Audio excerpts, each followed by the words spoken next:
Good morning, everyone. Can you hear me okay from here? Yeah, I think the mic is not working, but so you need to talk a little louder, but the room is small enough. Okay. What about over there? Can you hear me? Yes. Because I will start moving. Okay, my name is Angel Lavero. I work for the GFTN, the Global Forest and Trade Network. For those of you that are not that familiar with the Global Forest and Trade Network, it is an initiative of WWF to work to stop illegal logging and to promote responsible forest management by using markets as a positive force to drive change through the supply chain down to the forest level, and this way try to stop deforestation and forest degradation.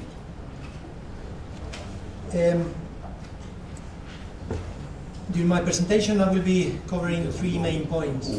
One is some of the key issues that are affecting markets of wood-based products, which are stressing the need for a responsible forestry and trade of forest products.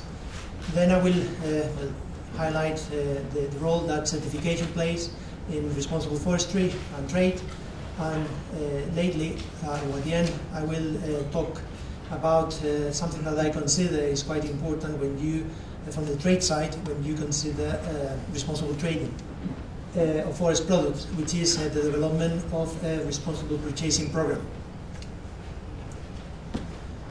So here, what I try to do is list some of the issues that we have seen out there working throughout the supply chain at the forest level, and at the end of the supply chain with retailers, big brands, and throughout the supply chain trying to connect both dots to try to link responsible forestry with responsible sourcing of forest products. Some of the issues that are affecting markets that really highlight the need for responsible forestry and trade. The first one is this element of increasing competition to access limited forest resources. It's basically this concept of we are in a situation where there is a limited amount of resources, and in some cases we see a decrease of those resources, and we see an increase in demand.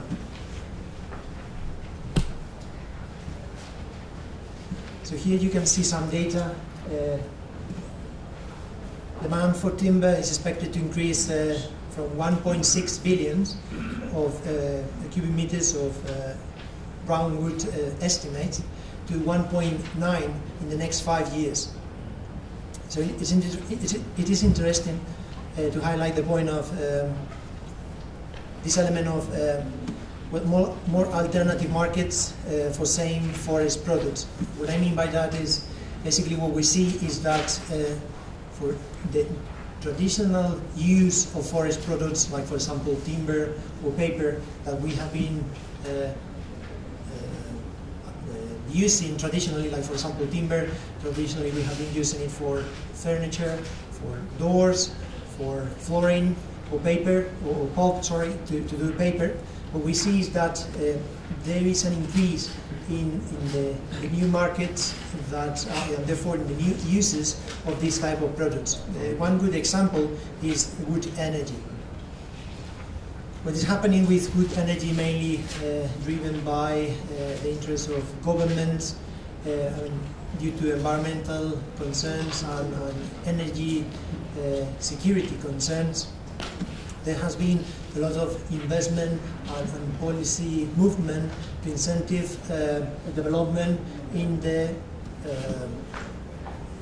development of biomass, basically, to be used for the production of energy. We have examples like, for example, in Sweden, we have seen that has managed to position, to place the use of wood-based biomass as the main natural resource used for the production of energy. And in 2009, they managed to achieve like 35% of the energy production comes from wood energy, and they aim to get up to 45% in 2020. The energy industry in Europe mainly has been investing heavily to try to keep control of the value chain in issues related to biofuel, like for example the production of pellets, investing quite heavily in already existing facilities that produce pellets, or developing new projects in the production of pellets, mainly for example in the US. The US has become the major producer of pellets. So I could go on and on, but basically the message here is that what we see is that there are alternative markets that put at risk the traditional markets that were using those type of products. Another example is, for example, pulp that traditionally has been used for the production of paper. We see also some mills changing their technology to allow the production of pulp that allows them to use that pulp for the production of textiles. So anyway, the issue of we have certain amount of forest products, but there is an increase in the demand as you look at the increase on the different markets that are looking at those same resources. The same concept applies to forest land itself. So there is a clear competition of forest land, even agricultural land, that is transformed to other land uses. A clear example is agriculture and cattle grazing. A good example, for example, what it has been happening in Indonesia in terms of conversion of natural forest into agriculture land for palm oil, or for example in Brazil, what we have seen the change of natural forest converted for the use of agriculture again, for the production of soy, or for the livestock land as well. And the same, coming back to the example of wood or biomass, it would apply to the use of land for the production of biofuels, either for plantations, for the use of wood, or for the change of land uses forest to the production of agriculture, for the use of the production of bioenergy, as well as the change of traditional crops that were allocated mainly to the production of food, to move to the production of bioenergy again. So again, this element of limited land with an increase in the stress on the uses of that land for that basically at the end of the day generate a change of land uses, which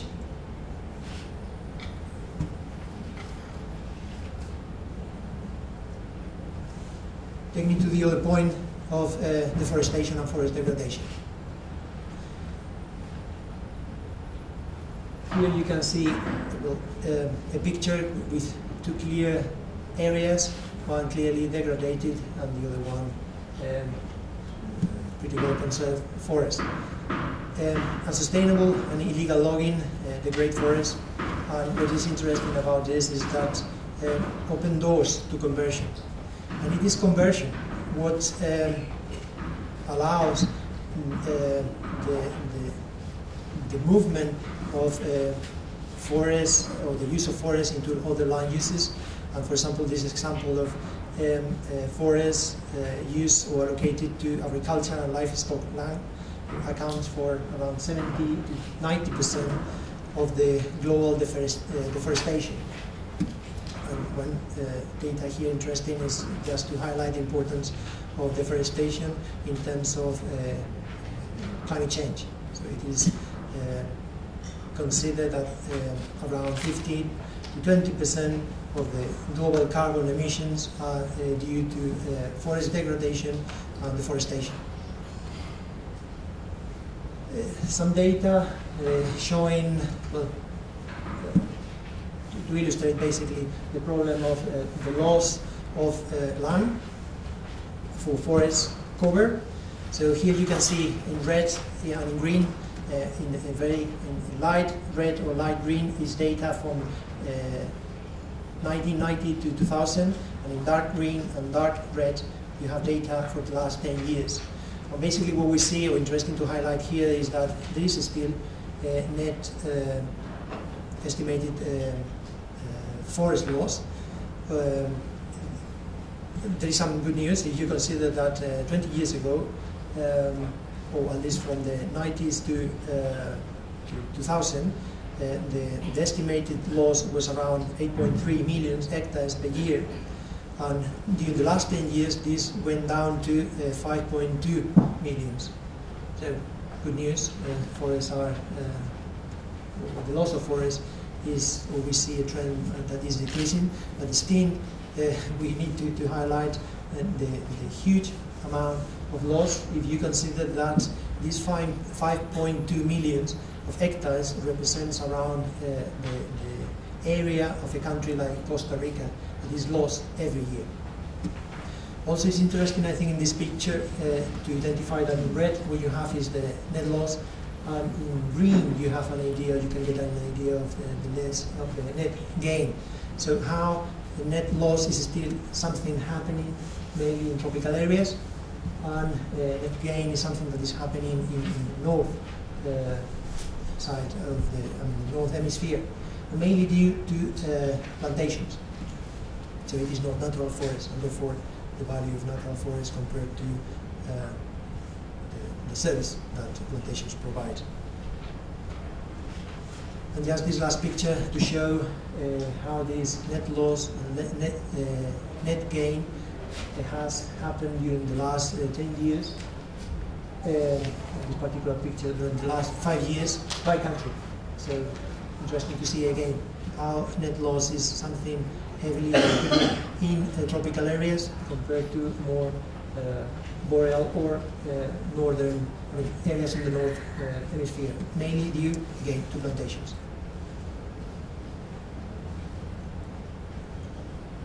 So coming back to the issues that affect the market, that basically stress the importance for responsible forestry and trade. The other element is the development that we have seen lately in the last 5 years of policies that affect trade in terms of mainly illegality. The most well-known example is the US Lazy Act, which 2 years ago, well, 2008, this is 3 years ago, finally came into place and basically create a situation where the company that trades forest produce into the US market needs to exercise due care in order to make sure that they are not trading products that may come from illegal sources. The other example is the EU timber regulation as part of the FLEG process in the European Union that basically try to look for the same type of impact, and that will be in place in 2013, and also will create a situation where companies importing and placing for the first time forest product into the European market will have to exercise or implement a due diligence system, basically to make sure that we are not trading illegal products. Some other interesting development is the one related to the development of purchasing public policies at the national level, but also what we have seen has been quite interesting in order to promote or incentive markets at the national level, are in the development of purchasing policies from municipalities, large municipalities that are large consumers of forest products. By developing purchasing policies has created a situation not just of forcing companies to put a system in place to ensure that those products are legal, but also going a step forward and asking for responsible forest products. So basically products that are not in conflict with high conservation value forests, that has in place environmental concerns and social concerns, so something beyond legality. The third aspect that is interesting to highlight is the development of the corporate social responsibility, all this area of sustainability within the private sector, and how this has drive or put some pressure to the supply chain on issues related to the need for responsible sourcing and supply of forest products. And there are some key elements within CSR that I put it in these two headings. One is related to the element of brand management. At the risk level, many companies, I'm talking mainly about companies that sit at the end of the supply chain, companies that has a big brand, are recognized for the big brand and invest quite a lot of money in positioning these images, these brands in those markets, and want to associate a particular image to those brands. So it comes to an issue of well, we need to ensure that this investment, that this image, that this reputation that we create in this market is not lost or put at risk for an issue related to illegality or unsustainability regarding to forest products. The other issue is the element that is related also to brand management of trust or quality. Many companies are looking at this concept of positioning themselves as a brand that you can trust. So you go to those stores and you can trust that the quality of the product that you are buying is really good in relation to the price that you are paying. That the service that you are getting is also part of the image of quality that you get.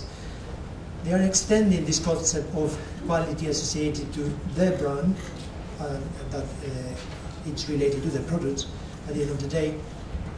They are extending that concept to include environmental and social elements. So therefore, when you go to those stores, when you go or you associate or you buy a product from that mark, that brand, you also can be sure that they are not just taking care of the quality of the traditional elements of quality, healthy, safety elements, service elements, but also that they are taking care of the environmental impact level and at the social point of view as well. So this is an interesting element also. And also coming back to this element of how they perceive a product, that want to associate this image of quality to that product. So for them, this product is not anymore tea, for example. It is the whole product that you see in the store, basically this plastic that wrap a box of paper that contains 20 envelopes of paper that contains like a tag that is linked with a line to a bag of paper that contains tea. Okay, this is the whole concept of a product. So when they look at what I'm going to cover in the next point, supply chain, the important part of companies' footprint. When they look at the footprint of the companies, they see this product. What they realize is that they start looking at taking care of the footprint of their company, and when they reach the boundaries of what we consider the company itself, so what is the legal entity, they realize that there is still a huge amount of footprint going on that goes beyond the proper boundaries of the company. So basically leads and links this footprint to the supply chain. So and in some cases, most of the footprint of a company is related to the supply chain of the company. And therefore, they need to look at it, and this is one of the challenges that they are facing. And therefore, in terms of forest products, they need to look at responsible sourcing that comes through the supply chain in order to ensure that their footprint in terms of those forest products is addressed. So again, this element of corporate social responsibility as a driver of responsible forestry and responsible trade of forest products. The other element of competition of wood with other materials. At different levels in the supply chain, what companies realize is that, well, they are very aware, they need to compete in the market. And in order to compete and be successful in that market, they need to identify, among other things, who are the competitors, who are they competing with in terms of the product that they have. And in many cases, what they realize is that the competitor they have is not the other company that produces exactly the same product that I'm selling. For example, the Tetra Pak. Okay, it's a product that uses a big amount of paper. So one could consider, well, who is my competitor? My competitor could be another producer of this type of Tetra Pak, this container that you put milling and you take home. And what they realize is that, well, the main competitor that is mainly affecting the business is not the other producers of this type of product, is those that produce a similar product that is competing in the same niche. So basically, one that produces a bottle of plastic, or some that produce a container of milk. Okay, so to compete with those type of markets, so another good example is, for example, the stopper that you put in for wine, for example, is made out of cork. Okay, what we realize last 10 years is that they are facing more competition because those stoppers are switching to plastic or aluminium. Okay, so anyway, looking at those markets, what they realize is that, well, how do I compete with these new products? In some cases, or products that has been there already, that are taking part of my share in the business or in the sector where I'm competing. So, of course, you have to compete at price, you have to consider price, quality, of service, of product, all these elements are traditional, you have to do. But you have to find something that defines you, that add some extra value, that make you different, and therefore a choice preferable for that customer that is trying to decide on those products.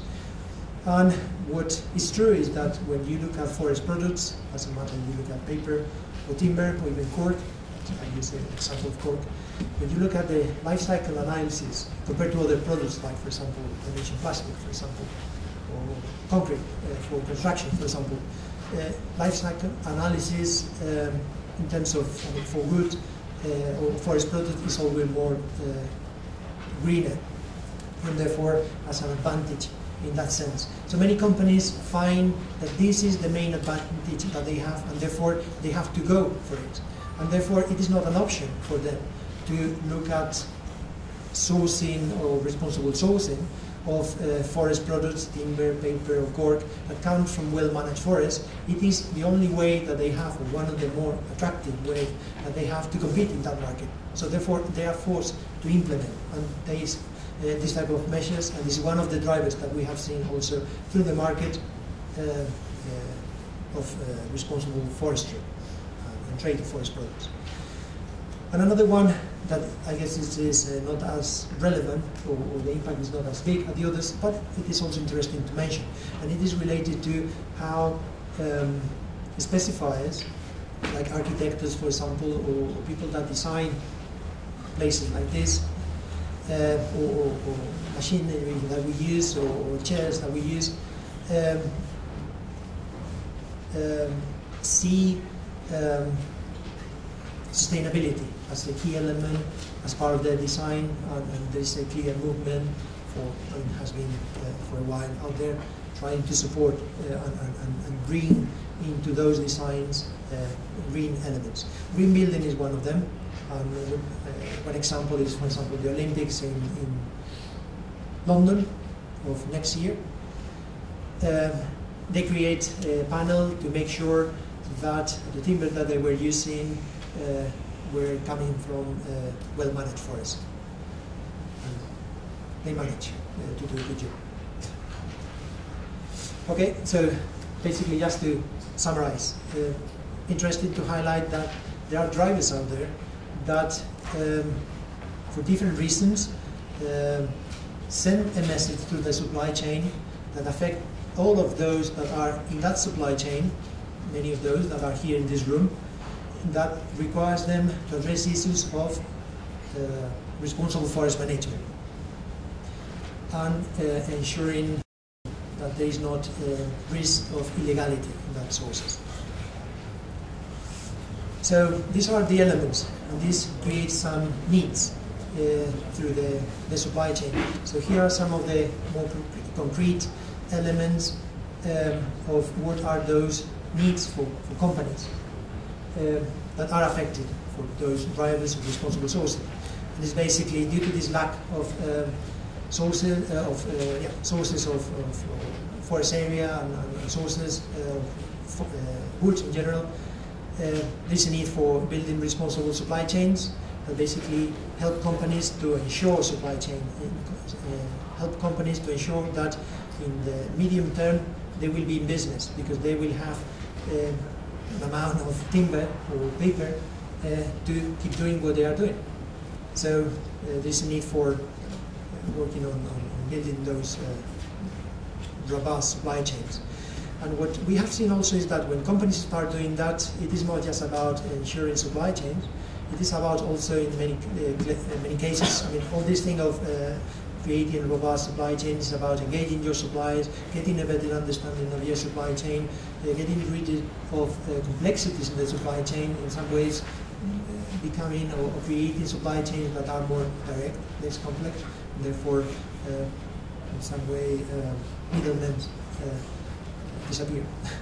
So what they have found is that there is an increase in quality as well and a reduction in price.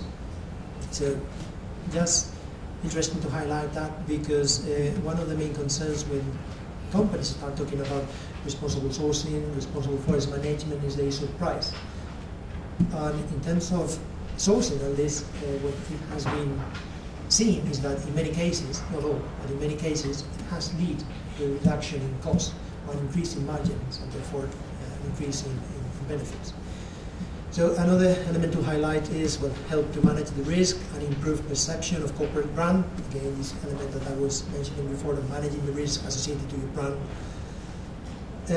Allow companies to meet increasing market demands for forest products from non-controversial sources. Again, coming back to the issue of, for example, new legislation in the US, the European Union, but some of the countries, Australia, Switzerland, some of the countries are developing policies that require the supply chain to act in a more responsible way.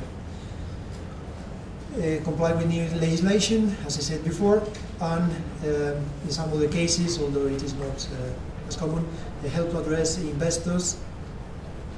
We have seen cases where at the board, for example, of a company, a particular person, normally more young people that just joined the board, highlight this issue of what are we doing to address this environmental concern. So I have come across this particular situation. It is not quite common, but I have seen it. Or investors or access to capital, to loans, for example, has been an issue as well. And shareholders' concern. And sometimes this is also linked to managing the risk of your brand. All of us as our own shareholders, and we need to manage the relation that we have with them. So, what I did is highlight some of the elements that affect markets, that stress the importance of addressing this issue of responsible forest management and trade. So I'm going to talk about responsible forest management and trade. Okay. So one key element is the importance of certification. Certification is a market mechanism that basically allows to identify what is a product that comes from a well-managed forest. So, as simple as that. And for forest managers, allows them to show that the management that is taking place will meet certain criteria. In this way, companies can ensure that sustainable supply of forest products is the case, and also help companies to manage the risk of controversial sources, to meet the requirements and the legislation point of view, for example, as we talk about. So certification is a key element to address this issue of the demand of or need of responsible forestry and responsible trade. There are different certification systems out there with different standards, with different systems different governance and participation systems to manage them. For the WWF, the more robust, comprehensive and participatory scheme is FSC. So this is the one that we support and we promote. So I have some data here about forest certification, but it is just numbers. So I will just read the first one and I skip the rest. And it is basically this element of between 2009 and 2010, when there has been an increase in the area of certified forests, mainly due to the increase in North America, mainly Canada and Russia. I think something interesting is that despite the economic situation, or due to this economic situation, in 2010 we saw that there was this risk for many companies, mainly SMEs, to be forced to be put in a difficult situation to maintain their certificates. But also, nevertheless, what we saw is that also chain of custody certification increased during the past year, indicating a strong trade interest in certification as a tool to demonstrate high environmental performance and to differentiate products in the press marketplace. So, interesting to see that despite the economic situation, certification is going on and still strong. I will talk very briefly about an element that I think is key for companies that want to develop or to address this issue of responsible trade, and it is the need for them to develop a responsible sourcing program or purchasing program. And there are certain elements that you have to consider. I will go briefly and quickly through them. The first element is to be sure, or to make sure that you are committed to it. And it is not just you, your company, it is your whole company. So you need the support of your top management team as well. Those people that are more involved in the day-to-day, and that at the end of the day will have those that need to implement the commitment that you reach. And the way to formalize that commitment is through a policy. So a responsible purchasing policy is the first step for any company that wants to engage in responsible sourcing. The second element is, well, be clear about what are the wood and paper products that you are sourcing. It is an obvious thing to do, but it is not strange to see some companies that don't know what are the forest products they buy. So you need to be clear about what are those. And develop systems to capture that information, as well as to know what is the volume of those that you have. So then once you have this clarity, you need to get in contact with your suppliers and get information from your suppliers about basically the risk that you are facing in those elements that we talked of previously. Issues related to illegality or issues related to sustainability. Once you have gathered that information, which is one of the most challenging tasks, and there are different systems and ways you can do it, but at the end of the day, the key element here is that you need to engage with your suppliers. It is something that they need to participate in order for you to be able to, at the end of the day, be able to implement a responsible sourcing program. They need to know about what you are doing, why you want to do, and what they need to do in order to comply with your requirements. So once you have that information, you identify what are the critical points for those suppliers to really comply with your commitments. So an interesting or a good way or best practice is try to prioritize those suppliers by tiers based on risk, on volume, and the opportunities that working with them will create for your company. So this element of communicate your suppliers, that the strengths, the importance of engaging your supplier in any responsible sourcing practices. So communicate to your suppliers the responsible sourcing policy, the requirements that they need to report into you, in what terms, so basically what they need to do to comply with your requirements. And this important element of, in order for you to make sure that the information that has been reported is correct, this element of verification. So it is important also to consider this element.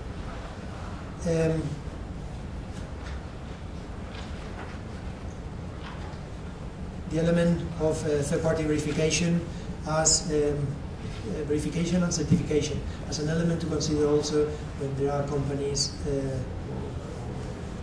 suppliers basically, that need some third-party assistance to prove the compliance with your requirements. They need to develop an action plan for address the concerns that you have identified through the process of gathering data with your, from your suppliers, working with your suppliers in order for you to make sure how are you going to address those concerns and what is the timeline associated to those actions that you are going to implement.